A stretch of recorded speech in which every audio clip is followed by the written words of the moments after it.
నమస్తే, welcome to ఇదే నిజం టీవీ. నిజం నిర్భయంగా మాట్లాడదాం. నేను మీ రమేష్ మిద్దె. దేశవ్యాప్తంగా తాజాగా రామమందిర నిర్మాణం జరిగి ప్రాణప్రతిష్ఠ జరిగిన అనంతరం ఒక చర్చ గట్టిగా నడుస్తుంది. వాట్ నెక్స్ట్ అనే చర్చ నడుస్తుంది. అటు హేతువాదులు కావచ్చు, సామాజికవాదులు కావచ్చు, సెక్యులరిస్టులు కావచ్చు, కొన్ని వర్గాల వారు కావచ్చు, ఇకనైనా డెవలప్మెంట్ ఏమైనా ఉంటుందా, ఇంకా మందిరాలేనా అని వాట్ నెక్స్ట్ అని ఒకరు, అలాగే యావత్ హిందువులంతా ఎదురు చూసిన రామమందిరం తర్వాత వాట్ నెక్స్ట్, మాకు ఇంకా నెక్స్ట్ జ్ఞానవాపి ఉంది, మధుర శ్రీకృష్ణ దేవాలయం ఉంది, ఇవెప్పుడు అనే కోణంలో ఒక చర్చ నడుస్తూ ఉంది. అయితే ఈ రామమందిర నిర్మాణం కావచ్చు, అలాగే జ్ఞానవాపి తాజాగా జ్ఞానవాపి కూడా మళ్ళీ ఒకసారి వార్తల్లోకి ఎక్కింది. మసీదు కింద శివాలయం ఉన్న ఒక చర్చ నడుస్తుంది. అయితే దీని మీద సమగ్ర వివరణ ఇవ్వడానికి మనతో పాటు Telangana state VHP joint secretary ఉన్నారు, విశ్వ హిందూ పరిషత్ జాయింట్ సెక్రటరీ ఉన్నారు, డాక్టర్ రావినూతల శశిధర్ గారు మనతో పాటు ఉన్నారు. ఇవాళ తాజా రాజకీయాలు కావచ్చు, అలాగే హిందుత్వ ఎజెండా ప్లస్ రాజకీయాలు ఏ విధంగా దేశాన్ని ప్రభావితం చేస్తున్నాయి, ఎంతవరకు ఇది కొనసాగుతుందనే విషయాలు కూడా తెలుసుకుందాం. సార్ నమస్తే. సార్ నమస్తే, welcome to our studio. First of all, రామమందిర నిర్మాణం జరిగింది, ప్రాణప్రతిష్ఠ కూడా జరిగింది, యావత్ హిందూ ప్రజానికం ఎదురు చూస్తున్న ఒక ఘట్టం ముగిసింది. అయితే తర్వాత ఏంటి అని అటు హిందూవాదులు కావచ్చు, ఇటు కొంతమంది మేధావులు కావచ్చు, లేదా హేతువాదులు, సంథింగ్ నాస్తికులు ఇలాంటి వాళ్ళు కావచ్చు, దేశంలో ఇక సమస్యలు తీరుస్తారా లేదా, ఇదేనా ఎజెండా అనే చర్చ నడుస్తుంది. దీనికి మీరేమంటారు? రామమందిరం కేవలం మందిరం కాదు, ఈ జాతి స్వాభిమాన మందిరం. ఓకే. రామమందిరం ప్రాణప్రతిష్ఠ కార్యక్రమంలో ప్రధానమంత్రి ఉపన్యాసం విన్నా, ఆర్ఎస్ఎస్ చీఫ్ మోహన్జీ భాగవత్ గారి సందేశం విన్నా, ఈ దేశంలో అనేటువంటి ఒక భావాన్ని రామమందిరం నింపింది. రామమందిరం కోసం 500 సంవత్సరాలు ఈ జాతి పోరాడింది. కేవలం ఒక మందిరం కోసం పోరాడలేదు. ఈ దేశం లోపల రామమందిరం లేని గ్రామం ఉండదు. అయినా ఎందుకు అయోధ్యలో రాముడు పుట్టినటువంటి రామజన్మభూమిలో మందిరం కోసం 500 సంవత్సరాలు పోరాటం జరిగింది. 4.5 లక్షల మంది రామభక్తుల బలిదానాలు జరిగినాయి. 77 సార్లు యుద్ధాలు జరిగినాయి. 1528 నుంచి మొదలు పెట్టుకుంటే 1992 డిసెంబర్ 6వ తేదీ వరకు ఈ జాతి 77 సార్లు పోరాటాలు చేసింది. 4.5 లక్షల మంది రామభక్తులు బలిదానం చేసిండ్రు. 134 సంవత్సరాల సుదీర్ఘ న్యాయ పోరాటం ఈ ప్రపంచ చరిత్రలో ఒక కేసులో జరిగిందంటే అది రామజన్మభూమి కేసులో జరిగింది. ఎందుకు ఈ జాతి ఇన్ని పోరాటాలు చేసింది? కేవలం ఒక మందిరం కోసం కాదు, ఈ దేశం యొక్క స్వాభిమాన మందిరం కోసం పోరాటం చేసింది. ఇవాళ మనకు కనబడుతుంది, ఈ జాతి సాగించినటువంటి ఉద్యమాలకు, ఈ జాతి సాగించినటువంటి పోరాటాలకు, ఈ జాతి చేసినటువంటి త్యాగాలకు, ఈ జాతి చేసినటువంటి సమర్పణ భావానికి నిలువెత్తు నిదర్శనంగా ఈ జాతి ఆత్మగౌరవం యొక్క చిహ్నమే రామమందిరం సగౌరవంగా లేచి నిలబడింది. అందుకే యుగ పరివర్తన జరుగుతుంది. ఈ రోజున స్వామి వివేకానంద కలలుగన్నట్టు భారత్ విశ్వగురు స్థానాన్ని అలంకరించేటువంటి సమయం మరికొద్ది రోజుల్లోనే ఉన్నది. ఇవాళ యావత్ ప్రపంచం భారత్ నాయకత్వాన్ని కోరుకుంటుంది. ఇవాళ మొన్న G20 సమావేశాల్లో మనం చూసినాం. ఇవాళ ప్రపంచం మొత్తం కూడా భారత్ వైపు చూస్తూ ఉంది. భారత్ నాయకత్వమే ప్రపంచానికి శాంతిని, సమగ్రతను, సమృద్ధిని సాధించి పెట్టగలుగుతుందనేటువంటి ఆశ మొత్తం ఇవాళ ప్రపంచం లోపల ఉన్నది. ప్రాణప్రతిష్ఠ మహోత్సవానికి కూడా యావత్ ప్రపంచ దేశాల నుంచి ప్రతినిధులు వచ్చారు. కాబట్టి ఇవాళ ఒక యుగ పరివర్తన, ప్రపంచంలో ఒక మార్పు దిశగా ఒక నూతన అధ్యాయం ప్రారంభమైంది. అయితే మామూలుగా రామ మందిర నిర్మాణ అనంతరం, ప్రాణప్రతిష్ఠ అనంతరం పెద్ద ఎత్తున, అంటే దీన్ని బీజేపీ ఏదైతే పార్టీ ఉందో, రామ మందిర వివాదం నుంచి తీసుకుందాం, రామ మందిర బాబ్రీ మసీద్ వివాదం నుంచి ఆ రామ మందిర నినాదాన్ని బీజేపీ భుజానికి ఎత్తుకున్న పార్టీ అని అందరికీ తెలుసు. బహిర్గతమే ఆ నిజం. మతతత్వ రాజకీయాలు చేస్తున్నారని కొంతమంది అంటున్నారు. ఈ రామ మందిరమే లేకపోతే, ఈ రామ మందిర ఉదంతమే లేకపోతే, ఆ ఘటన జరగకపోతే అసలు బీజేపీ పార్టీకి ఉనికే లేదు, ఈ విశ్వ హిందూ పరిషత్ లాంటి సంస్థలు కూడా అవసరం లేదు అనే వాదనలు కూడా ఉన్నాయి. దీని మీద ఏమంటారు? 800 సంవత్సరాలు మనం మొఘళ్ళతోటి పోరాడినాం, 200 సంవత్సరాలు బ్రిటిషర్లతోటి పోరాడినాం. ఈ పోరాటాలు ఏవి కూడా రాజకీయాల కోసం, రాజ్యాల విస్తరణ కోసం సాగలేదు. ఒక ఛత్రపతి శివాజీ పోరాటమైనా, ఒక రాణా ప్రతాప్ పోరాటమైనా, ఒక ఝాన్సీ లక్ష్మి పోరాటమైనా, ఒక రుద్రమదేవి పోరాటమైనా కేవలం రాజ్య విస్తరణ కోసం కాలేదు. దేశం లోపల జాతీయ స్వాభిమానం కోసం, జాతి సాంస్కృతిక పునర్వైభవం కోసం సాగిన పోరాటాలు. తర్వాత స్వాతంత్రోద్యమం గిన మనం గమనిస్తే లోకమాన్య బాలగంగాధర్ తిలక్ స్వాతంత్రోద్యమానికి నాయకత్వం వహించినంత వరకు, అంతకంటే ముందు జాతిలో స్వరాజ్యం నా జన్మ హక్కు అనేటువంటి కోసం, స్వ అనేటువంటి ఒక స్వాభిమానం కోసం, స్వదేశం స్వధర్మం స్వసంస్కృతి పరిరక్షించుకోవాలనేటువంటి ఒక మహాలక్ష్యం కోసం స్వాతంత్ర పోరాటం జరిగింది. దురదృష్టం కాలగర్భం లోపట ఆ యొక్క అంశాలు మరుగున పడిపోయి కుటుంబమే స్వాతంత్రం తేవడానికే మేము పుట్టుకొచ్చిన కుటుంబము, స్వాతంత్రం అంటే మా కుటుంబమే తెచ్చిందనేటువంటి చరిత్ర, తప్పుడు చరిత్ర చదువుతున్నాం కదా ఇవాళ అక్కడి నుంచే మన యొక్క భావదారిద్ర్యం ప్రారంభమైంది.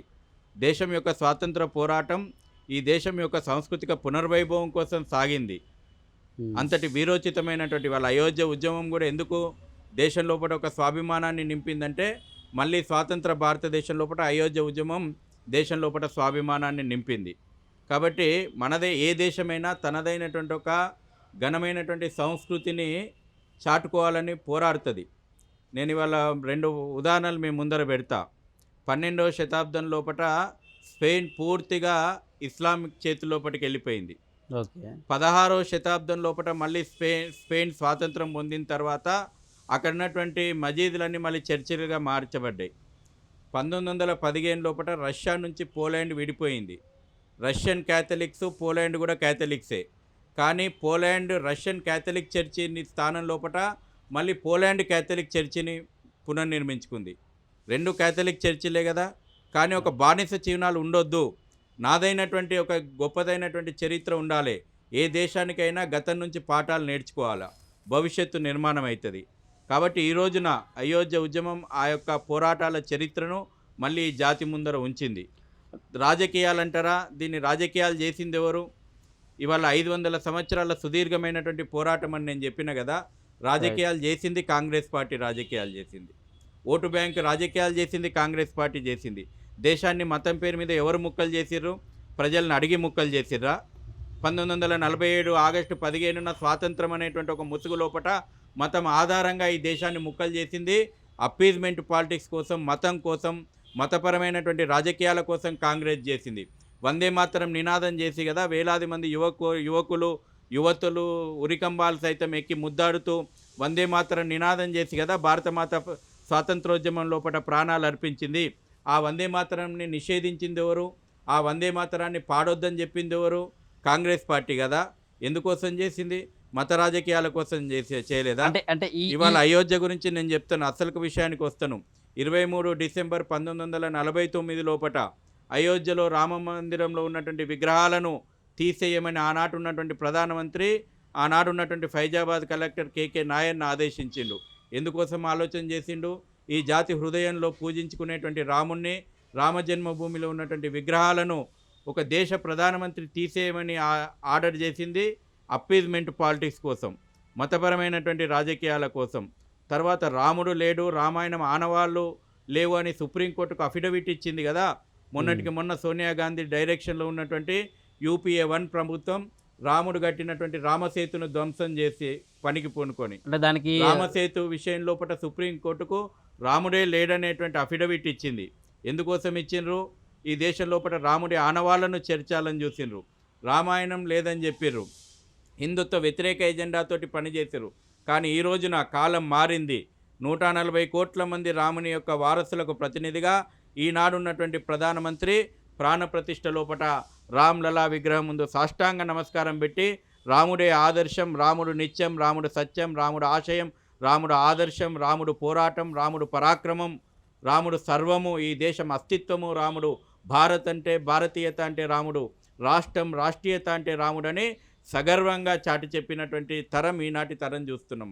అండ్ స్వాతంత్ర ఉద్యమంలో కాంగ్రెస్ పార్టీ క్రెడిట్ తీసుకుందని మీరు అంటున్నారు. అయితే రామమందిర విషయంలో కేవలం బీజేపీ క్రెడిట్ తీసుకుంది అనేది కూడా ఒక వాదన ఉంది. అందులో మోదీ ప్రధాని అయ్యాక హోల్ అండ్ సోల్ మొత్తం మోదీయే క్రెడిట్ కొట్టేస్తున్నాడు. రామ మందిరం నిర్మాణం దశ నుంచి ఓవరాల్ ప్రాణప్రతిష్ఠ వరకు ఆయననే ఫోకస్ చేసుకుంటున్నాడు అంటే ఒక పర్సన్ సెంటర్గా అవుతుంది అనే దానికి మీరేం సమాధానం చెప్తారు? భారతీయ జనతా పార్టీ మొదటి నుంచి కూడా తన మేనిఫెస్టో లోపల అయోధ్యలో రామజన్మభూమి లోపల మందిరం నిర్మిస్తామని, ఏ పార్టీలో ఒక్క సభ్యుడు లేని రోజున, పార్టీలో పబ్లిక్ రిప్రజెంటేషన్ లేని రోజున, ఈ దేశం లోపల మొత్తం కూడా మైనార్టీ జపం నడుస్తున్నటువంటి రోజున, ఆ రోజు నుంచి కూడా సగౌరవంగా పార్టీ మేనిఫెస్టో లోపల రామ మందిరం యొక్క పునర్నిర్మాణం మా ఎజెండా అని పెట్టినటువంటి party Bharatiya Janata party. Okay. Babur మసీదు పునర్నిర్మాణం మా ఎజెండా అని పెట్టినటువంటి పార్టీ కాంగ్రెస్ పార్టీ. ప్రజలు రామ మందిరాన్ని కోరుకున్నారు కాబట్టి 2 స్థానాలు ఉన్నటువంటి భారతీయ జనతా పార్టీని వాళ్ళ 303 స్థానాలకు తీసుకొచ్చారు. బాబర్ ఎజెండాను, బాబర్ మసీదును పునర్నిర్మిస్తామన్నటువంటి పార్టీని, ఈ దేశ చరిత్ర అంటే సమాధుల చరిత్ర, ఈ దేశపు హీరోలు అంటే మొఘలులు, తురుష్కులు హీరోలు, ఈ దేశపు హీరో అంటే టిప్పు సుల్తాన్ హీరో అని చెప్పి బోధించినటువంటి వాళ్ళ యొక్క సిద్ధాంతాలను సమాధి చేసిరు ప్రజలు. ఈ దేశపు చరిత్ర అంటే నిర్మాణాల చరిత్ర, ఈ దేశపు సంస్కృతి అంటే గంగా హారతికి, గంగకు హారతి ఇవ్వడం ఈ దేశ సంస్కృతి అని చాటి చెప్పుతూ అయోధ్యలో రామ మందిరాన్ని పునర్నిర్మిస్తామని సగౌరవంగా చాటి చెప్పినటువంటి పార్టీ భారతీయ జనతా పార్టీ కాబట్టి దానికి ప్రజలు పబ్బం కట్టిరు. ప్రజాస్వామ్యం లోపల ప్రజలు ఇచ్చినటువంటి తీర్పు కదా అంతిమ నిర్ణయం. ప్రజాస్వామ్యం లోపల ప్రజలే కదా అంతిమ నిర్ణేతలు. ఇవాళ మోడీ సెంట్రిక్గానే నడుస్తుందంటే మోడీని ఒక వ్యక్తిగా చూడకండి. మోడీ 140 కోట్ల మంది ప్రజలకు ప్రధానమంత్రి, సాక్షాత్తు ఒక ప్రధానమంత్రి రామ్ లలా ముందు దేశ ప్రజలందరి తరఫున కూడా పాల్గొనడం అనేటువంటి సగౌరవంగా మనం చెప్పుకోవాలి. ఒకనాడు అయోధ్యకు పోవడానికి ఈ రాజకీయ పార్టీలు జంకినాయి. స్వాతంత్ర చరిత్ర లోపల, స్వాతంత్ర భారత చరిత్ర లోపల కాంగ్రెస్ పార్టీ కనీసం తన రాజకీయ మీటింగును అయోధ్య దరిదాపుల్లో పెట్టలే. ఎందుకంటే అయోధ్యకు పోతే జై శ్రీరామ్ అనేటువంటి నినాదం ఇవ్వాలి, అయోధ్యకు పోతే రాముని దర్శనం చేసుకోవాలి, కాబట్టి మాకు మైనార్టీ ఓట్లు ఎక్కడ పోతాయో అని కాంగ్రెస్ పార్టీ చరిత్ర లోపల అయోధ్య చుట్టూ కనీసం ఒక రాజకీయ మీటింగ్ పెట్టలే. ఇది కాంగ్రెస్ పార్టీ చరిత్ర. కానీ ఇవాళ ఈ దేశ ప్రధాని పోయి సాష్టాంగంగా రాముడి ఆదర్శం నాకు అని చెప్పినాడు, రామరాజ్యం నాకు ఆదర్శం అన్నాడు, సబ్కా సాత్ సబ్కా విశ్వాస్ అనేటువంటి ఒక నినాదంతో ముందుకు పోతూ ఉన్నాడు. ఇది నిజంగా రామరాజ్యం అంటే. రాముని ఆదర్శంగా తీసుకుని సెక్యులరిజం అంటే నిజంగా రాముని ఆదర్శం నిజమైనటువంటి సెక్యులరిజం. ఒక మతానికి మొత్తం సర్వమైనటువంటి అధికారాలు ఇస్తాం, ఈ దేశం లోపల మెజార్టీ ప్రజలను వాళ్ళ హక్కులను కాలరాస్తాం, ఇది కాదు సెక్యులరిజం. మన్మోహన్ సింగ్ ప్రధానమంత్రి ఏం స్టేట్మెంట్ ఇచ్చిండు? ఈ దేశం లోపల వనరులకు మొదటి హక్కు ముస్లింలకు ఉంటుంది అనేటువంటి స్టేట్మెంటు దేశ ప్రధాని హోదా లోపల మన్మోహన్ ఇచ్చిండు.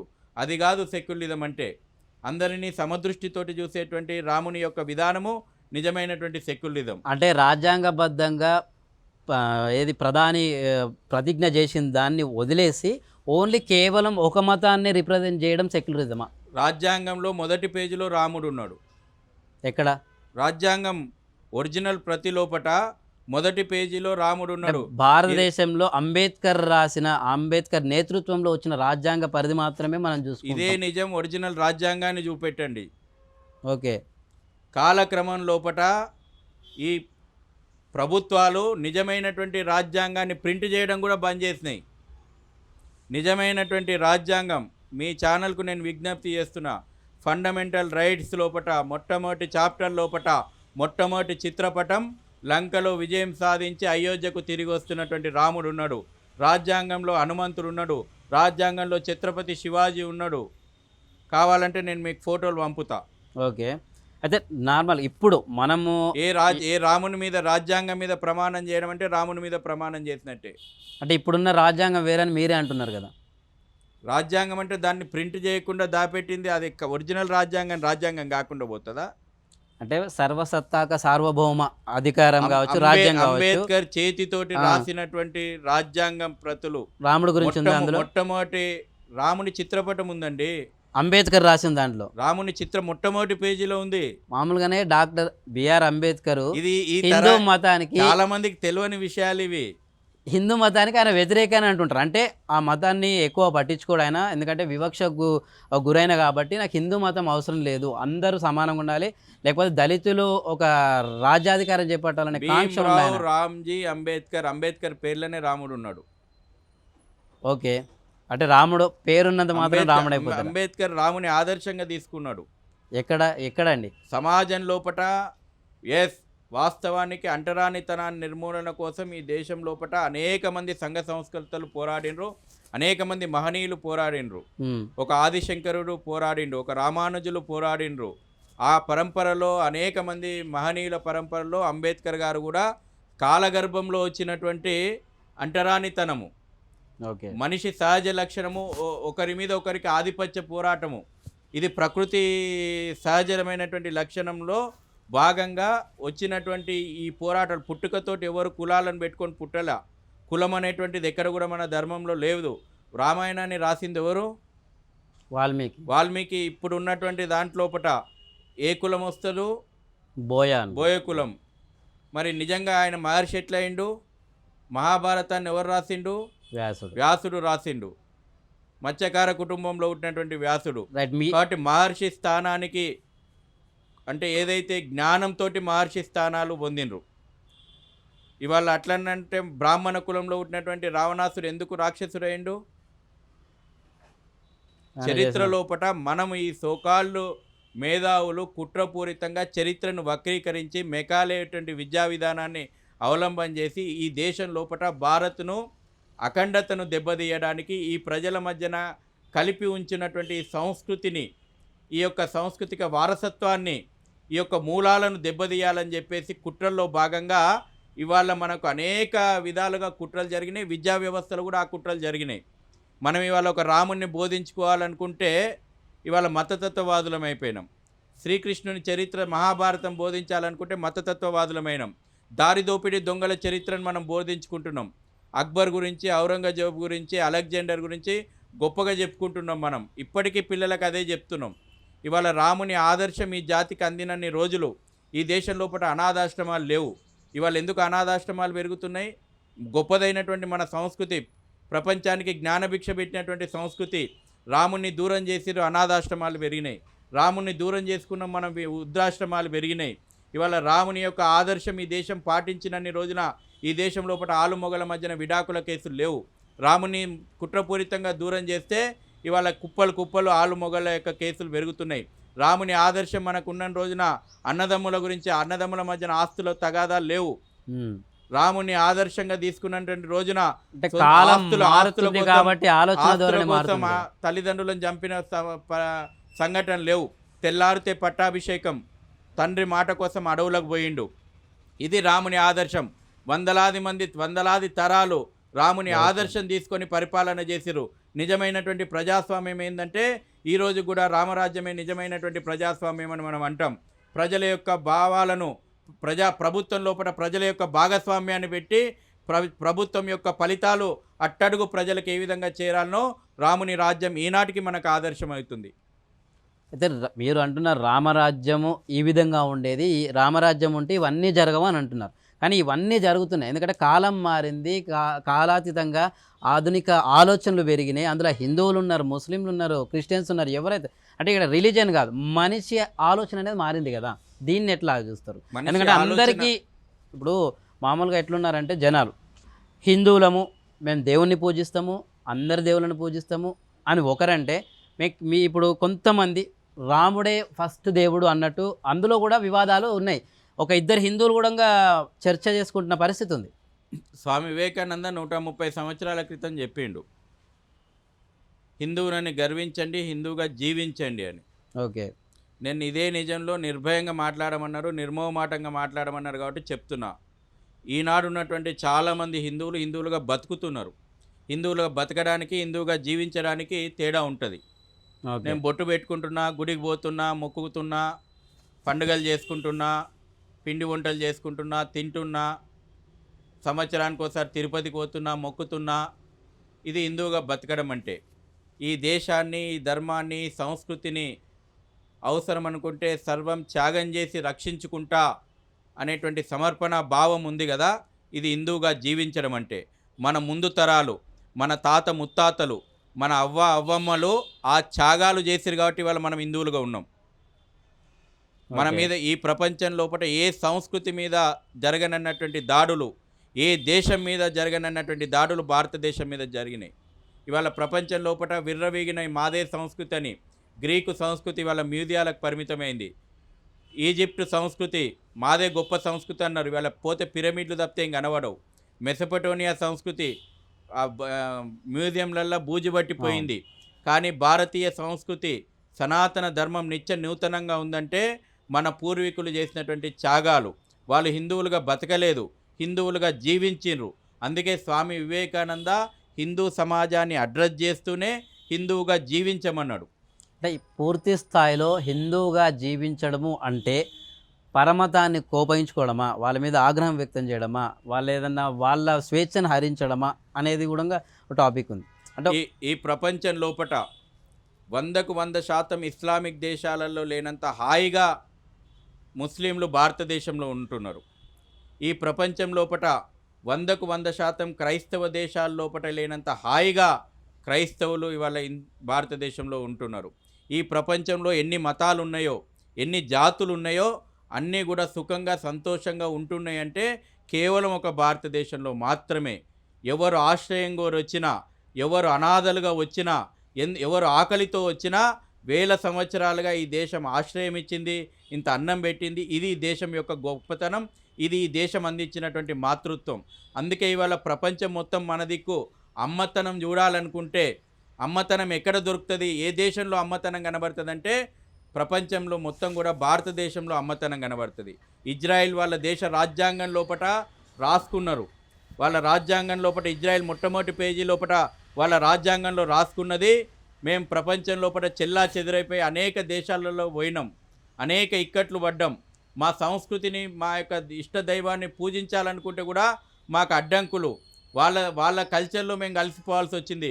కానీ కేవలం ఒక భారతదేశం మాత్రమే మమ్మల్నిగా గుర్తించి, మా సంస్కృతిని గౌరవించి, మా యొక్క ఆచార వ్యవహారాలను గౌరవించి, మాకు స్వాతంత్రం వచ్చిన తర్వాత మళ్ళీ మా దేశం సాధించుకున్న తర్వాత సగౌరవంగా మళ్ళీ మా దేశానికి పంపించినటువంటి ఏకైక దేశం భారతదేశం. భారతదేశంలో మేము అమ్మతనాన్ని చూసినామని చెప్పుకున్నటువంటి దేశం ఇజ్రాయిల్. ఇవాళ ఎక్కడన్నా చూడండి. అందుకే ఇవాళ ప్రపంచం కోరుకుంటుంది భారత్ నాయకత్వం. భారత్ నాయకత్వాన్ని ఎందుకు కోరుకుంటుందంటే భారత్ అమ్మతనాన్ని పంచుతుంది. అందుకే ఇక్కడ మాతృత్వం మనం చూసినాం. ప్రతి దాంట్లో మనం అమ్మతనం, భూమిని భూవిదేవి అన్నం, గంగను గంగామాత అన్నం, చెట్టును తులసీమాత అన్నం, గోవును గోమాత అన్నం. ప్రతి దాంట్లోపట అమ్మతనాన్ని చూసి అమ్మతనాన్ని పంచే గొప్పదైనటువంటి సంస్కృతి సనాతన ధర్మం మాత్రమే. కాబట్టి ఇక్కడ ముస్లింలంటే ద్వేషం ఉందనో, లేకపోతే క్రిస్టియన్లంటే ద్వేషం ఉందనో, ఇక్కడ ఈ దేశం పట్ల మాతృభావన పెంపొందించుకోవాలనేటువంటిదే మేము ఇవాళ కోరుతా ఉన్నాం. ఒక అబ్దుల్ కలాం లాంటి మహనీయులను కాళ్ళు గడిగి నెత్తిన నీళ్లు పోసుకుంది ఈ దేశం. ఔరంగజేబు ఆదర్శం కాదు ఈ దేశానికి, అబ్దుల్ కలాం ఆదర్శం. అటువంటి ఆదర్శాలను ఈ దేశం ఎప్పుడైనా స్వీకరించింది. ఇవాళ భారతదేశంలో వండుకుంటూ భారతమాతకు నేను జైగొట్టను, భారతదేశంలో వండుకుంటూ నేను 3 నిమిషాలు జాతీయ గీతం వస్తే నేను లేచి నిలబడాలనా అన్నటువంటి వాళ్ళని ఈ దేశం భరించాలనా? నాకు దేశం కంటే మతమే ముఖ్యము అనేటువంటి విద్రోహ భావాలను భరించాలనా? యూనివర్సిటీల లోపట, సాక్షాత్తు జేఎన్యూ లాంటి యూనివర్సిటీల లోపట భారత్ తేరే తుకుడే తుకుడే హోంగే అనేటువంటి నినాదాలు వస్తే వాళ్ళని దేశం భరించాలనా? వాళ్ళని మేము వ్యతిరేకిస్తున్నాం. మేము మతం ఆధారంగా వ్యతిరేకిస్తలేము. మతం ఆధారంగా ఈ దేశాన్ని విచ్ఛిన్నం చేయాలని కుట్రలు సాగుతున్నాయి కదా. మతం ఆధారంగా ఈ దేశం లోపట ప్రజల మధ్యన చిచ్చు పెట్టాలనేటువంటి కుట్రలు జరుగుతున్నాయి కదా. ఇవాళ మిషనరీ కుట్రలు ఉన్నాయి. దేని ఆధారంగా కుట్రలు పన్నుతున్నారు? మతం కోసమే కుట్రలు పన్నుతున్నారు. ఇవాళ జిహాద్ ఎందుకు జరుగుతుంది ఈ దేశం మీద? మతరాజ్యం కోసమే జరుగుతున్నాయి. దాన్ని మేము వ్యతిరేకిస్తున్నాం. మతం ఆధారంగా ఈ దేశాన్ని విచ్ఛిన్నం చేయాలనేటువంటి కుట్రలను తప్పకుండా మేము వ్యతిరేకిస్తున్నాం. ప్రతి దేశానికి కూడా ఒక ఉగ్రవాద ముప్పు అనేది ఉంటుంది. అది మనకి ఏంటంటే మామూలుగా టెర్రరిజం హ్యాస్ నో రిలీజియన్ అని ఉంది. అంటే అది ఏ రూపంలో తప్పు ఏ మతంలో మతంని జోడించే టెర్రరిజం నడుస్తూ ఉంది. మతం ఔఢ్యంలో నుంచి పుట్టుకొచ్చిందే టెర్రరిజం అనొచ్చు. 198 టెర్రరిస్ట్ గ్రూపులు ఈ ప్రపంచంలో నిషేధానికి గురైనాయి. నెంబర్ కూడా చెప్తున్నాను. 198 తీవ్రవాద సంస్థలు అంతర్జాతీయ భద్రతా సంస్థల కారణంగా నిషేధానికి గురైనాయి. ఆ 198 సంస్థలు నిర్మోహమాటంగా ప్రకటించుకున్నాయి, మేము మత రాజ్యాల కోసమే యుద్ధం చేస్తున్నామని. అంటే అందులో ఆర్ఎస్ఎస్ పేరు కూడా ఉంది అనేది ఓ సమాచారం ఉంది. హిందుత్వం ఏనాడు అమెరికా నుంచి ఆర్ఎస్ఎస్ ఏం లేదు కదా, ఆర్ఎస్ఎస్ ఏం లేదు కదా. ఆర్ఎస్ఎస్ కూడా ఇలాంటి ఒక గ్రూపే అని పరిగణించినట్టు ఒక సమాచారం బయట ఉంది, ఇంటర్నెట్లో ఆ సమాచారం ఉంది. ఇంటర్నెట్లో ఎవరైనా ఎవరికి తోచిన పైత్యం వాళ్ళు పెట్టుకుంటున్నారు. ఓకే, అంటే మీ మిగతా రిలీజియన్ని కూడా అదే విధంగా పెట్టుకొని స్ప్రెడ్ చేస్తున్నారేమో. మా యొక్క సిద్ధాంతం ఏనాడు హిందుత్వాన్ని మేము మతం ఆధారం అనే సంకుచిత ధోరణిలో చూడలే. ఓకే, హిందుత్వం అంటే మతం కాదు, హిందుత్వం అనేటువంటిది మతం అనేటువంటి సంకుచిత ధోరణి కాదు, ఏనాడు ఈ దేశం చూడలేదు, ఆర్ఎస్ఎస్ లాంటి జాతీయవాద సంస్థలు చూడట్లేదు. హిందుత్వం ఈ దేశ జీవన విధానం, సనాతనమైనటువంటి ధర్మం, విశ్వ మానవాళి క్షేమాన్ని కోరుకునేటువంటిది. నువ్వు పోతావు, పొద్దున పూజలు చేస్తావు, సంకల్పం తీసుకుంటావు, పూజారి నీ పేరు మీద అర్చన చేయమంటే నీ ఒక్కని పేరు మీద చేయడు. నువ్వు ఆ మంత్రాలను కొంచెం శ్రద్ధగా పెట్టి ఇంటే నీ పేరుతో పాటు మొత్తం విశ్వమానవాళి క్షేమం కోసం నువ్వు పూజ చేసి వస్తావు. ఓకే, గుడిలో నువ్వు పూజ చేస్తేందుకు పోతే నీ పేరు నీ గోత్రంతో పాటు విశ్వమానవాళి క్షేమం కోసం పూజ చేసి వచ్చేటువంటి గొప్పదైనటువంటి సనాతన ధర్మం మనది. రైట్, మీరు సనాతన ధర్మం అన్నారు కాబట్టి ముఖ్యంగా ఇప్పుడు ఉన్న ఈ కాలంలో ఈ జనరేషన్లో సనాతన ధర్మాన్ని పాటించడం సాధ్యమవుతుందా? అట్లా ఇప్పుడు హిందూగా జీవిస్తున్న వాళ్ళందరూ కూడా సనాతన ధర్మాన్ని తూచా తప్పకుండా పాటిస్తారు. హిందూ సనాతన ధర్మం రెండు వేరు కాదు. అదే సనాతన ధర్మము, హిందుత్వం, రాష్ట్రీయత అన్నీ ఒకటే. ఓకే, కాలక్రమం లోపట మన లోపట వచ్చినటువంటి ఏదైతే కొన్ని దోషాలు వచ్చినాయో అది వ్యక్తి జీవనంతో పాటు సామాజిక జీవనం లోపట వచ్చినటువంటి దోషాలను తప్పకుండా చరిత్ర లోపట ఎందుకు మనం సజీవంగా ఉన్నామంటే, ఎందుకు భారతీయ సనాతన ధర్మం సజీవంగా ఉందంటే, ఎందుకు భారతీయ ధర్మం వేల దాడులను ఎదుర్కొని నిత్యం ప్రవహించే గంగలాగా ఉందంటే, ఎప్పటికప్పుడు మనము వచ్చినటువంటి దోషాలను రూపుమాపుకున్నాం. దోషాలను రూపుమాపుకున్నాం. మన మీద అనేక అబండాలు, రకరకాలైనటువంటి తప్పుడు చరిత్ర వక్రీకరణ లోపట మనం ఉన్నాం కదా. వాస్తవ చరిత్ర ఏందో తెలియాలి. ఇవాళ అదే ప్రయత్నం జరుగుతున్నది. నేషనల్ ఎడ్యుకేషన్ పాలసీ రూపుదిద్దుకుంటున్నది. మనదైనటువంటి చరిత్ర ఏంది, మనదే తప్పుడు చరిత్ర ఏ విధంగా మన లోపట ఒక ఆత్మన్యూన్యతా భావాన్ని పెంపొందించడానికి ఒకనాడు ఉన్నాడు. మనమే చూసినాం, ఈ జనరేషన్ చూసినాం. 20 సంవత్సరాల క్రితం వరకు హిందువునని చెప్పుకుంటేందుకు షేమ్గా ఫీల్ అయ్యేటోళ్ళు. ఓకే, కానీ వాళ్ళ హిందువునని గర్వంగా చెప్పుకుంటున్నాడు. ప్రపంచం లోపట నేను భారతీయుని అని సగౌరవంగా మన ఐడెంటిటీ ప్రకటించుకుంటున్నారు. ఇవాళ నీదైనటువంటి చరిత్ర, ఒక్కొక్క విషయాలు బయటికి వస్తున్నాయి. సోషల్ మీడియా యుగం. ఈనాటి జనరేషన్, ముఖ్యంగా ఈ తరం ఏది కూడా గుడ్డిగా నమ్మడానికి సిద్ధంగా లేదు. ఈనాటి తరం ప్రతి విషయాన్ని శోధిస్తుంది, ప్రతి విషయాన్ని లోతుగా అధ్యయనం చేసుకుంటుంది. మనకంటే ఎక్కువ మన యొక్క గొప్పదైనటువంటి భారతదేశం యొక్క చరిత్రను వెలికి తీస్తుంది నేటి తరం. అందుకే ఈ తరం చాలా భారత్ యొక్క భవిష్యత్తు తరాలకి ఈ తరం వెన్నుముకగా నిలవబోతూ ఉంది. స్వామి వివేకానంద కలలుగా 130 సంవత్సరాల క్రితం ఈనాటి పరిస్థితులను స్వామి వివేకానంద ఊహించిండు. నిర్మోహమాటంగా మనం ఈ విషయం చెప్పుకోవాలా. కన్యాకుమారి శిలపైన కూర్చొని స్వామి వివేకానంద ఊహించినటువంటి కళ 130 సంవత్సరాల క్రితం స్వామి వివేకానంద ఊహించింది. ఆయన ఏ యువతరం మీద అయితే ఆశలు పెట్టుకున్నాడో ఆ ఆశలను నిజం చేస్తుంది నేటి యువతరం. మీరు అన్నట్టుగా 20 ఏళ్ల కింద హిందువునని చెప్పుకోవడానికి భయపడే వాళ్ళు ఇప్పుడు సగౌరవంగా చెప్పుకుంటున్నారని అంటున్నారు. అయితే ఇప్పుడున్న తాజా కొన్ని ఘటనలు తీసుకుంటే హిందువునని తప్పకుండా చెప్పుకోవాల్సి వస్తుంది. ఎందుకంటే జై శ్రీరామ్ అనకపోతే దాడులు జరుగుతున్నాయని కొన్ని సంఘటనలు బయటకు వచ్చాయి. అలాగే ఆ దళితులు కావచ్చు, వేరే వాళ్ళు కావచ్చు, ఇంకెవరైనా హేతువాదులు కావచ్చు, హిందువుని నేను అని చెప్పుకోకపోతే నువ్వు జై శ్రీరామ్ అంటలేవంటే నువ్వు హిందువు కాదు అనే వరకే ఆగిపోయింది. అంటే జై శ్రీరామ్ అని నినాదం చెప్తేనే హిందువా, మిగతాది కాదా? సమాజంలో వేర్పాటువాద శక్తులు పన్నుతున్నటువంటి కుట్రలు ఇవి. సమాజాన్ని కులాల పేరు మీద విభజించాలా? హిందువులను ఎట్లా విభజించాలంటే హిందువులను కులాలు, ప్రాంతాలు, వర్గాలు, భాషలు, వేషాలు, ఎన్ని రకాలుగా వీలుంటే అన్ని రకాలుగా హిందూ సమాజాన్ని విడదీయాలి. మెజారిటీ ప్రజలను విడదీసి రాజకీయాలు చేయాలి, మైనార్టీలను మతం పేరు మీద కలపాలి. ఇవి ఈ దేశం లోపల బ్రిటిషర్ల పీరియడ్ నుంచి జరుగుతున్నటువంటి రాజకీయాలు. ఇంతకాలం కాంగ్రెస్ చేస్తున్న రాజకీయాలు కూడా అవే. ఇవాళ ఎవరు ఈ కులాలను సృష్టించింది? ఈ కులాలు ఎప్పటి నుంచి ప్రారంభమైనాయి? బ్రిటిష్ వాడు మొదటి సెన్సెస్ జనాభా లెక్కలు తీసే వరకు కులం అనేదే లేదు ఈ దేశం లోపల. ఓకే. ఇక మీరు చరిత్ర చెప్తారు, ఎప్పుడో రాముని కాలం నుంచి కులం ఉంది, కృష్ణుని కాలం నుంచి కులం ఉంది, కులాల పేరు మీద. ఒక పాయింట్ ఇక్కడ, రాముడి కాలం నుంచే కులం ఉందనే దానికి ఒక బలమైన వాదం ఉంది. రాముడు క్షత్రియుడు అని అన్నప్పుడు క్షత్రియ ఏదో కులమా కాదా? నేను చెప్పని, బ్రిటిష్ కంటే ముందే కదా. వృత్తులు ఉన్నాయి, ఓకే, వృత్తి ధర్మాలు ఉన్నాయి.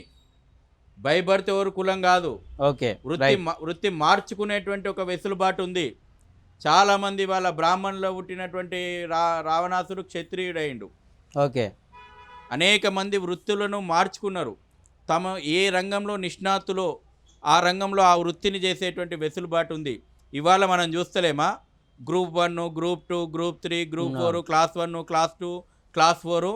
ఒక సమాజం నడవాలంటే రకరకాలైనటువంటి వృత్తులు అవసరము. ఆ సమాజం ఎలివేట్ కావాలంటే ఆ రకమైనటువంటి వ్యవస్థలు అవసరం. ఆ రకమైనటువంటి నిర్మాణం ఆనాడు ఉంది, ఈనాడు ఉంది. కానీ బై బర్త్ కుల సర్టిఫికేట్ ఇచ్చింది బ్రిటిష్ వాడు 1883 లోపట. ఓకే, బ్రిటిష్ వాళ్ళు కుల సర్టిఫికేట్ ఇచ్చారు. మొదటి జనాభా లెక్కలు అయిన తర్వాత రెండో జనాభా లెక్కలు మళ్ళీ 5 సంవత్సరాల తర్వాత రెండో జనాభా లెక్కలు చేస్తే అప్పటికి ఇప్పటికి తేడా కనబడ్డది. ఇదేందని వాడు లోతుగా అధ్యయనం చేసిండు. ఆ రోజు వరకు కూడా నాకు ఇందులో ఇంట్రెస్ట్ లేదు, నాకు ఈ రకమైనటువంటి వృత్తి ఇంట్రెస్ట్ ఉంది, అందులోకి ట్రాన్స్ఫర్ అయ్యేటువంటి అవకాశం ఉండే, అందులోకి మారిపోయేటువంటి అవకాశం ఉండే. ఈ వృత్తి కాదు, నేను ఆ వృత్తిని చేసుకుంటా, ఆ వెసులుబాటు ఉండే. ఒక గ్రామంలో యూనిట్ లోపట మొదటి జనాభా లెక్కలకు రెండో జనాభా లెక్కలకు ఈ వృత్తుల మధ్యన తేడా కనబడ్డది. ఓకే, దాన్ని లోతుగా అధ్యయనం చేసి అక్కడ కుట్ర చేసిండు బ్రిటిష్ వాడు. అప్పటి నుంచి బై బర్త్ కులం సర్టిఫికేట్ ఇచ్చిండు. ఇక కులం మారడానికి వీలు లేకుండా చేసిండు. ఆ కులం కుంపటి ఈ రోజు కూడా మనము రైట్. మరి ఇప్పుడు తీసేయచ్చు కదా ఆ కులం కుంపటి ఈ రోజు కూడా ఈ దేశం అనుభవిస్తూ ఉంది, రావణ కాష్టం లాగా. ఓకే, ఇప్పుడు తీసేయచ్చు కదా కులం. ఒకప్పుడు చదువుకుంటే కులం పోతుంది అన్నారు, ఇవాళ యూనివర్సిటీలనే కులతత్వాన్ని పెంచి పోషిస్తున్నారు కదా. ఇప్పుడున్న గవర్నమెంట్ తలుచుకుంటే తీసేయచ్చు కదా, ఎందుకు తీయట్లేదు? ఇది ప్రభుత్వాలు చట్టాల ద్వారా సాధించాలంటే అది మూర్ఖత్వం అవుతుంది. ప్రజల లోపట రైట్ సరైనటువంటి అవగాహన కల్పించి, సరైనటువంటి విద్యను అందించి, సమాజం లోపల సరైనటువంటి ఒక అవేర్నెస్ని తీసుకొచ్చి అందరము ఒకటే అనేటువంటి భావన నిర్మాణం కావాలి కదా. దానికోసము ఆ ప్రయత్నం నడుస్తుంది. ఇవాళ మీరు అన్నారు జై శ్రీరామ్ ఆ యొక్క భావనను నిర్మాణం చేస్తుంది. ఓకే, జై శ్రీరామ్ ఒక రాజే కాదు, జై శ్రీరామ్ శబరి ఎంగిలి తిన్న రాముడు, జై శ్రీరామ్ గుహుని అతుకున్న రాముడు, రాముడు ఆదివాసీలతోటి కలిసి జీవించినటువంటి రాముడు. రామాయణం అర్థమైతే ఇవన్నీ అర్థమవుతాయి. రామాయణం ఈ దేశం యొక్క అఖండతను సాధించింది ఉత్తరం నుంచి దక్షిణం వరకు. మహాభారతం ఈ దేశం అఖండతను సాధించింది తూర్పు నుంచి పడమర వరకు. ఈ దేశంలో ఉన్నటువంటి 18 శక్తిపీఠాలు, 12 జ్యోతిర్లింగాలు కేవలం ఇవి ఒక పుణ్యక్షేత్రాలే కావు. ఈ దేశం యొక్క అఖండతను అనాదిగా సాధిస్తున్నటువంటి విషయాలు. ఇక మీరు అన్నారు అభివృద్ధి గుడి కడితే అభివృద్ధి అని మొదటి ప్రశ్న వేస్తున్నారు. నేను అప్పుడు సమాధానం చెప్పలేదు. ఇవాళ నెక్స్ట్ ఏంటి? అభివృద్ధి ఇంకా గుడుల మీదే ఉంటారా? అక్కడికి వస్తున్న ఈ జనరేషన్ అనుభవించిన దాంతో నేను ముడిపెట్టి మాట్లాడుతున్న అర్థమైతందుకు. ఓకే, కరోనా కష్టకాలం మనం చూసినాం. మొత్తం ప్రపంచం అవహేళన చేసింది. మొత్తం భారతదేశం కుప్పగూలుతుంది, ఇన్ఫ్రాస్ట్రక్చర్ లేదు భారతదేశానికి, హెల్త్ ఇన్ఫ్రాస్ట్రక్చరు. భారతదేశం ఆరోగ్యంగా శవాల కుప్పలు మిగులుతాయి భారతదేశం లోపల. భారతదేశ ఆర్థిక వ్యవస్థ చిన్నాభిన్నమవుతుందని పెద్ద పెద్ద ఉపన్యాసాలు వచ్చినాయి, పెద్ద పెద్ద ఆర్టికల్లు వచ్చినాయి. ఇక ఈ దేశం లోపల ఎక్కడ శవాల కుప్పలు ఉన్నాయని BBC లాంటి ఛానళ్ళు పోయి ప్రత్యక్ష ప్రసారాలు చేసినాయి. కానీ ఈ దేశం లోపల రెండు ఈ దేశాన్ని మళ్ళీ నిలబెట్టినాయి. మహిళ పోపు డబ్బా. ఓకే, ఒంటింట్లో ఉన్నటువంటి పోపు డబ్బా ఈ దేశ ప్రజల యొక్క ప్రాణాలను కాపాడింది. ఒంటింట్లో ఉన్నటువంటి పోపు డబ్బాలో ఉన్నటువంటి నిల్వలు ఈ దేశ ఆర్థికాన్ని నిలబెట్టినాయి. టెంపుల్ ఎకానమీ, ఫెస్టివల్ ఎకానమీ ఈ దేశం యొక్క ఆర్థిక వ్యవస్థ కరోనా కష్టకాలం లోపల దారి తప్పకుండా కాపాడగలిగినాయి. మొత్తం ఈ దేశం యొక్క ఎకానమీ సిస్టమ్ను చేయనిగిన మనం చూస్తే ఫెస్టివల్ ఎకానమీ, టెంపుల్ ఎకానమీ ఈ దేశం యొక్క ఆర్థిక రంగానికి వెన్నుముక. అంటే ఇక్కడ ఇవాళ డాక్టర్లు, సైంటిస్టులు, రైతులు వీళ్ళేమి చేయలే, కాంట్రిబ్యూషన్ లేదు. నేను ఒక శాస్త్రవేత్తలు వీళ్ళందరూ ఏం చేయలేదా కరోనా టైంలో? ఒక గ్రామాన్ని తీసుకుంటే ఒక పండుగకు, కుల వృత్తులకు, రైతులకు ఆ పండుగ, ఆ దేవాలయము, ఆ సీజన్లో వచ్చేటువంటి పండుగ ముడిపడి ఉంటుంది.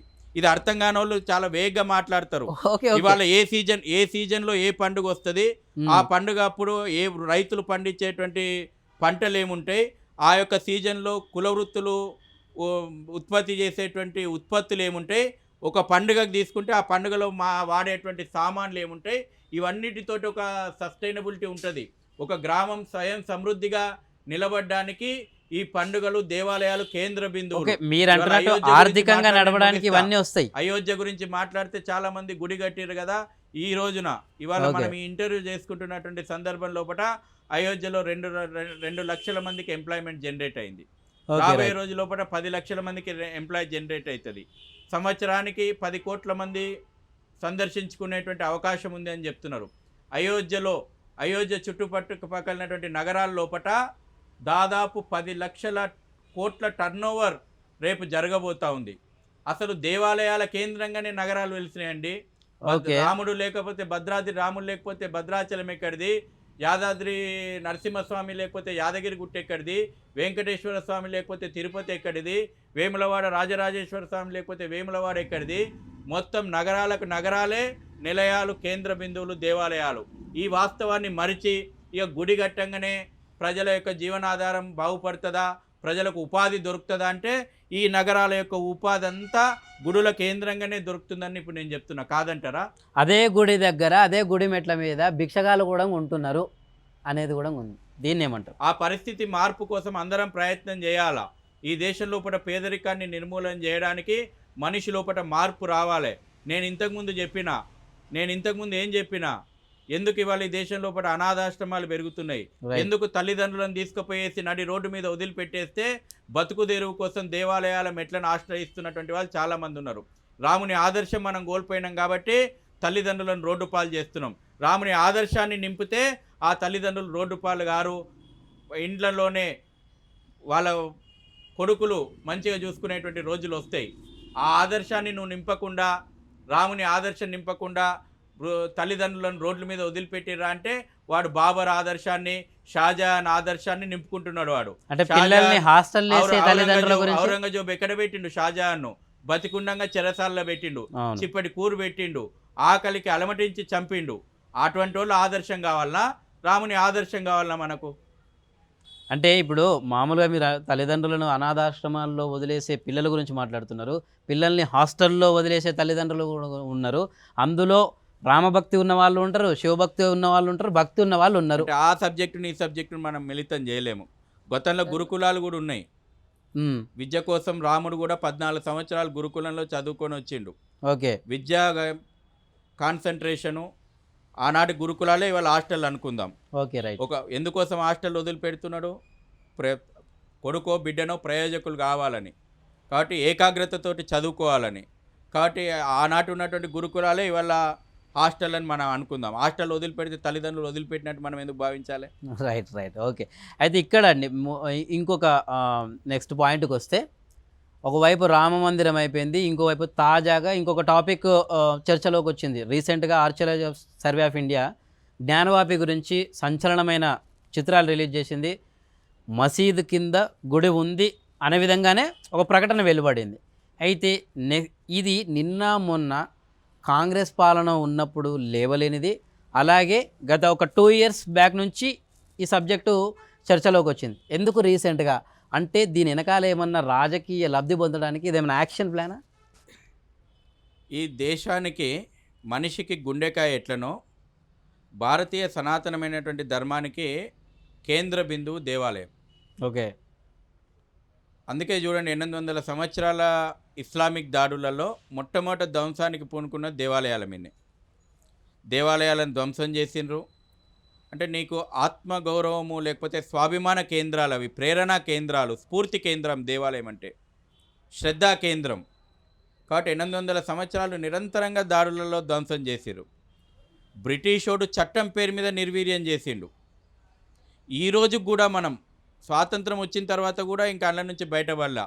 ఎండోమెంట్ అనే యాక్ట్ ఒకటి తీసుకొచ్చి దాని పేరు మీద దేవాలయాలను ప్రభుత్వ కబందాస్తాల లోపల ఉన్నాయి. ఇవాళ దేవాలయాలను ఎందుకు మనం మళ్ళీ పునర్నిర్మించుకోవాలని అనుకున్నామంటే, ఈ రోజున అయోధ్య మందిరం ఉద్యమం ఇంతకుముందు మనకు వచ్చింది. 40,000 దేవాలయాలు ఈ దేశం లోపల, ఏదైతే శక్తి కేంద్రాలు, ఏదైతే స్ఫూర్తి కేంద్రాలు, ఏదైతే ఆధ్యాత్మిక కేంద్రాలు, ఏదైతే ప్రేరణా కేంద్రాలు, ఏదైతే ఈ జాతికి, ఒక గ్రామానికి, ఒక సమాజానికి ఆయువు పట్టుగా ఉన్నటువంటి కేంద్రాలను విధ్వంసం చేసారు. ఇవాళ పునాదులు అన్నీ కూడా హిందూ దేవాలయాలు, వాటి మీద అహంకారపూరితమైనటువంటి కట్టడాలు కట్టిర్రు. ఇవాళ జ్ఞానవాపిలో ఏం తేలింది? కింద ఏ విగ్రహాలు వస్తున్నాయి? ఇంతకాలం మేము చెప్పినాం అది కాశీ విశ్వేశ్వరుని యొక్క మందిరం అని. ఇవాళ అధికారికంగా నమోదవుతూ ఉన్నాయి. అదే ఈ రీసెంట్గా ఈ 2 ఏళ్ల కింద నుంచే, ఎందుకు అంతకుముందు కూడా ఉంది కదా కాశీలో ఆ మసీద్ అలానే ఉంది, జ్ఞానవాపి కేంద్రం అలానే ఉంది. ఎప్పటి నుంచి ఉంది కేసు తెలుసా అండి? అయోధ్య కేసు ఈ 2 ఏళ్ల నుంచి చాలామంది ఈ వాదన కూడా మంచి ప్రశ్న అడిగిండ్రు మనం. ఓకే, ఇదే నిజంలో తెలవాలి ఏం నిజమో. అయోధ్య కేసు అందరు అనుకున్నారు 1992 లోపల వచ్చిందని. రైట్. 1885లో మొట్టమొదటిసారి రాముడు ఫైజాబాద్ జిల్లా కోర్టు లోపల ఇది నా రామ జన్మభూమి, నాకు అక్కడ ఇల్లు కట్టుకోవడానికి స్థలం కావాలి, అది నా భూమి అని స్వయంగా రామ్లల్లా పేరు మీదన 1885లో కేసు నమోదైతే 9 నవంబర్ 2019 లోపల రాజ్యాంగ ధర్మాసనం తీర్పిచ్చే వరకు 134 సంవత్సరాలు పోరాడిండు. ఈ కేసు కూడా జ్ఞానవాపి కేసు నిన్న మొన్నటిది కాదు, నరేంద్ర మోడీ ప్రభుత్వం వచ్చినాక వేస్తున్న కేసులు కావివి. సుదీర్ఘంగా దశాబ్దాలుగా కేసులు నమోదై ఉన్నాయి. వాటి పురోగతి ఎందుకు ముందుకు పోతలేదంటే, సాక్ష్యాధారాలను ప్రభుత్వ తరఫు నుంచి నమోదు చేయాల్సినటువంటి సాక్ష్యాధారాలను, ప్రభుత్వం నుంచి కోర్టు ముందర పెట్టాల్సినటువంటి పేపర్లను పెట్టకుండా ఎప్పటికప్పుడు కాలయాపన చేసుకుంటూ పోయిండ్రు. ఇవాళ వేగంగా ఎందుకు కేసుల పురోగతి నడుస్తుందంటే, ప్రభుత్వాలు వాస్తవాలు పెడుతున్నాం, మేమేం అబద్ధాలు పెడతలేం కదా. Archaeology survey of India report ఇవాళ నమోదైంది. అందులో 2 ముస్లిమ్స్ ఉన్నారు, నిష్ణాతులైనటువంటి మహమ్మద్. అయోధ్య కేసు లోపల ఎవరు వెలికి తీసిన నిజాలు? Mohammed archaeology joint director. ఇవాళ మధుర కేసు లోపల కూడా, జ్ఞానవాపి కేసు లోపల కూడా, అందులో కూడా ముస్లిమ్స్ ఉన్నారు. వాస్తవాలు ఏందో వాళ్ళే ముందుకు పెడుతున్నారు. ఆ టీం వీడియోగ్రఫీ, ఫోటోగ్రఫీ ఇరు పక్షాలను పక్షం లోపల సాక్ష్యాలు నమోదు చేస్తూ ఉన్నారు. వాస్తవాలు బయటకు వస్తుంటే ఇవాళ అటు పక్కన బుగులు పెరుగుతూ ఉన్నది. ఇవాళ కాకపోయినా రేపు కాకపోయినా ఎల్లుండి అది జ్ఞానవాపి, అక్కడ భవ్య కాశీ విశ్వనాథుని మందిరం నిర్మించాల్సిందే, మధురలో శ్రీకృష్ణ మందిరం నిర్మించాల్సిందే. ఈ జాతి కోరుకుంటే ఈ దేశం లోపల ఇంకా మాయని మచ్చలుగా మిగిలిపోయి ప్రతి హృదయాన్ని, హిందూ హృదయాన్ని గాయపరుస్తున్నటువంటి 40,000 దేవాలయాలు పునర్నిర్మాణం కావాల్సిందే. ఇది కేవలం మందిరాల పునర్నిర్మాణం కాదు, ఈ జాతి సాంస్కృతిక పునర్వైభవం యొక్క పునర్నిర్మాణము. అంటే ఎంతసేపు మందిరాలే నిర్మిస్తారా?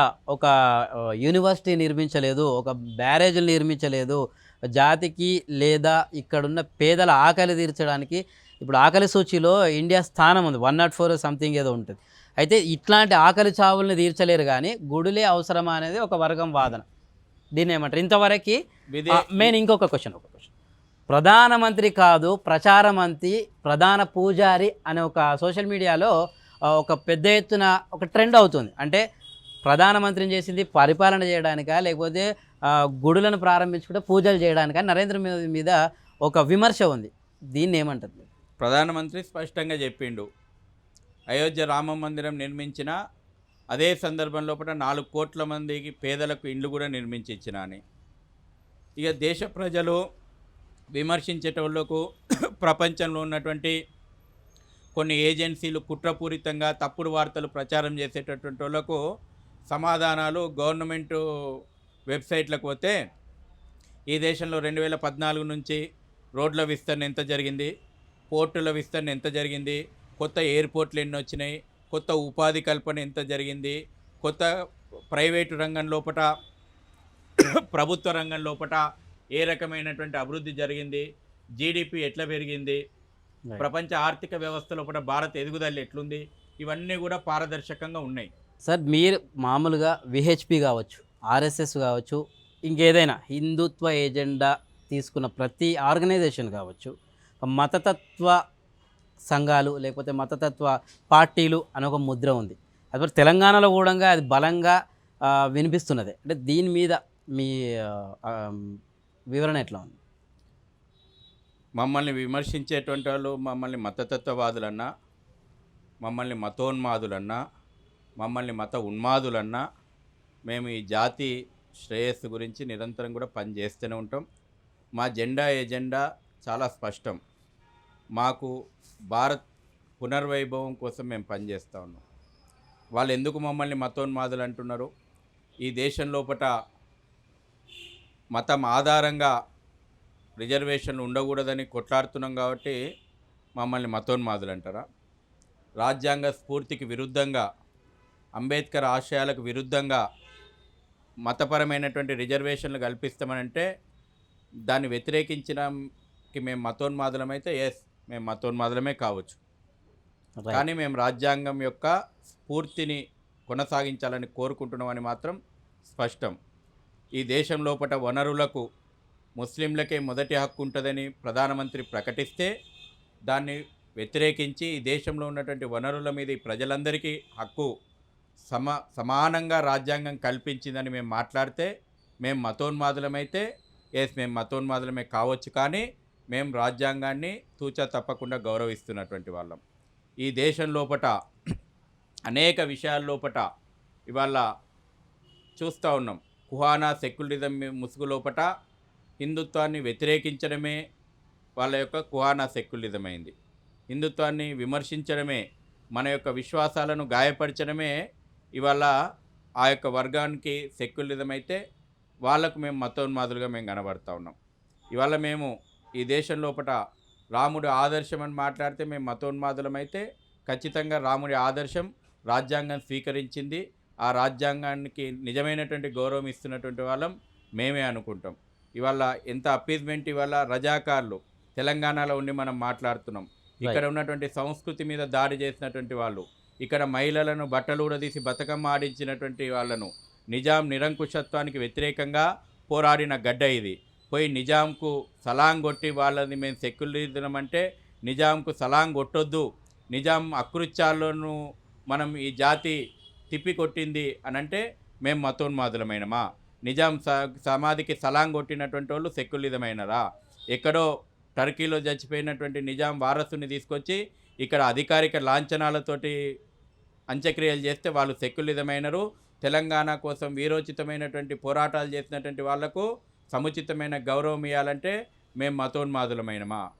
ఇవాళ ఏది మతోన్మాదం, ఏది సెక్యులరిజమో నిజంగా చర్చకు జరగాల. ఇవాళ నేను చాలా విషయాలు చెప్తా ఉన్నాను. ఇవాళ దాడులు జరుగుతూ ఉన్నాయి. అనేక దేవాలయాల మీద ఓల్డ్ సిటీ లోపట అనేక దేవాలయాలను ఆక్రమించుకున్నారు, అనేక దేవాలయాల భూములను ఆక్రమించుకున్నారు. ఎంఐఎం గూండాయిజం నడుస్తూ ఉంది, హిందువులను పారద్రోలుతూ ఉన్నారు. దాని గురించి మాట్లాడితే, హిందువులకు రక్షణ కావాలని మాట్లాడితే మేము మతోన్మాదులమైనం, వాళ్ళు సెక్యులరిజమైనరు. కశ్మీరీ ఫైల్స్ మొన్నటికి మొన్న మనం చూసినాం. హిందువులు పడ్డ కష్టాలు, కశ్మీర్లో మతోన్మాదం సాగించినటువంటి కశ్మీరీ ఫైల్స్ వాళ్లకు పనికిమాలిన ఫైల్స్ అయిపోయింది. కశ్మీర్లో పడ్డ ఈరోజు కూడా కశ్మీరీ హిందువులు ఢిల్లీతో పాటు ముంబై నగరాల లోపల ఫుట్పాత్ల మీద ఉన్నారు. వాళ్ళకు ఆశ్రయం కలిగించాలంటే మేము మతోన్మాదులమైతాం. ఎక్కడనో రోహింగ్యా నుంచి వచ్చినోనికి బాలాపూర్లో షెల్టర్ వేసి ఈ రాష్ట్ర హోంమంత్రిగా పనిచేసినటువంటి మహమూద్ అలీ భాయ్ రేషన్ పంచొస్తే ఆయన సెక్యులరిస్ట్ అయిపోతాడు. ఇవాళ కేరళ స్టోరీ గురించి మేము మాట్లాడినాం. లవ్ జిహాద్ ఏ రకంగా భయంకరమైనటువంటి నృత్యం చేస్తూ ఉందో ఇవాళ మేము మాట్లాడినాం. అమ్మాయిల యొక్క ఆచూకీ కనుక్కోమంటే మేము మతోన్మాదులమైనాం. ఇదే హైదరాబాద్ లోపట ఇదే రాష్ట్ర హైకోర్టు అడిగింది. మిస్ అయిన అమ్మాయిల ఆచూకీ ఏందని మాట్లాడితే ఇప్పటి వరకు ఒక ప్రభుత్వం కానీ ఒక అధికారి కానీ స్పందించడు. 30,000 మందికి పైగా అమ్మాయిలు మిస్ అయినరు. వాళ్ళు ఎక్కడున్నారో తెలియదు, ఏ దుబాయ్ షేక్లకు అమ్మబడ్డారో తెలియదు, ఏ సూట్ కేసులలో ప్యాక్ అయినరో తెలియదు, ఏ నిర్జీవ ప్రాంతం లోపల 30,000 అమ్మాయిల గురించి తెలియదు. వాళ్ళ గురించి మాట్లాడితే మేము మతోన్మాదులం అయిపోయినాం. జస్ట్ మాట్లాడుతున్నారు కానీ పోరాడతలేరు. మరి మీ ఈ సంఘాలు ఇప్పుడు మీరు సపోర్ట్ చేస్తున్నారు కాబట్టి, మేము పోరాడుతున్నాం కాబట్టి మమ్మల్ని నువ్వు మతోన్మాదం అంటున్నావు. మమ్మల్ని మతోన్మాది అనే సర్టిఫికేట్ ఇచ్చింది ఎందుకనంటే మా పోరాటాలకు గుర్తింపగానే మాకు మతోన్మాదులన్న సర్టిఫికేట్ ఇచ్చారు. అంటే ఒక ధర్నా లేదు, ఒక న్యాయం జరగాలనే పోరాటం వేరుంటుంది. నార్మల్గా ఏదో పేపర్ ప్రకటన ఇచ్చి లేదంటే ఏదన్నా చిన్న మీటింగ్ పెట్టుకున్నప్పుడు మాట్లాడటం వేరు. లక్షలాది